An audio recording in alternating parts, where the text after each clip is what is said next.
നമുക്കറിയാവുന്ന രണ്ടുപേര്, അവര് രണ്ട് ഓഫീസേഴ്സ് ഇപ്പം ഒരുമിച്ച് അവർ വീണ്ടും ഒരു പേഴ്സണൽ ലൈഫ് തുടങ്ങുകയാണ്, ഒരു പുതിയ ചാപ്റ്ററിലേക്ക് കടക്കുകയാണ്. അപ്പോ നമുക്ക് വളരെ സന്തോഷമുണ്ട്. അപ്പൊ നമ്മുടെ കൂട്ടത്തില്, നമ്മുടെ 5 പേരുടെ കൂട്ടത്തില് ഏറ്റവും പഠിപ്പിയും ഏറ്റവും KTP ആയിട്ടുള്ള ഒരു ഓഫീസറായിരുന്നു ഹൃദ്യ. അപ്പോ എനിക്ക് എന്താ പറയാ, നമുക്ക് എല്ലാവർക്കും സന്തോഷമുണ്ട്. അപ്പം 1-2 വാക്ക് ഹൃദ്യനെ കുറിച്ച് പറയുന്നതിന് അഖിൽ തൃശ്ശൂർ സബ് കളക്ടറാണ് ആള്. അപ്പം ആളെ കൂടി ക്ഷണിച്ചു കൊടുക്കുന്നു. അങ്കിതന്റെ റൂംമേറ്റ് കൂടിയായിരുന്നു. അപ്പോൾ സ്വാഭാവികമായിട്ടും അങ്കിതനോട് പലപ്പോഴും കേരളത്തിനെ കുറിച്ചൊക്കെ കുറെ ചോദ്യങ്ങൾ പണ്ട് ചോദിക്കാറുണ്ട്. അപ്പോൾ ചോദ്യങ്ങൾ ചോദിക്കുമ്പോൾ എനിക്ക് ആദ്യം വലിയ ഉറപ്പുണ്ടായിരുന്നില്ല എന്തുകൊണ്ടാണ് ഇങ്ങനെ കേരളത്തെ കുറിച്ച് അറിയാൻ ഇത്ര ആഗ്രഹമുണ്ട്. പക്ഷെ കുറച്ച് കഴിയുമ്പോഴാണ് എനിക്ക് കാര്യം മനസ്സിലായത്. അപ്പോൾ അങ്ങനെ എന്നിലൂടെ കുറെ കേരളം അദ്ദേഹം പറഞ്ഞു. അതിനുശേഷം ഹൃദയെ കുറിച്ച് കുറെ അറിഞ്ഞു.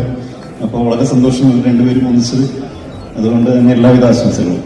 ഇവിടെ തെളിയുന്ന ഈ തിരുനാളം പോലെ തന്നെ ഇവരുടെ ജീവിതത്തിൽ ഇനി അങ്ങോട്ട് ഒത്തിരി സന്തോഷകരമായിട്ടുള്ള അനുഗ്രഹീതമായിട്ടുള്ള നിമിഷങ്ങൾ ഇവരുടെ ജീവിതത്തിൽ ജഗദീശ്വരൻ ധാരാളമായിട്ട് പ്രദാനം ചെയ്യട്ടെ എന്നൊരു ആശംസയാണ് നമുക്ക് ഇപ്പോൾ നൽകാനുള്ളത്.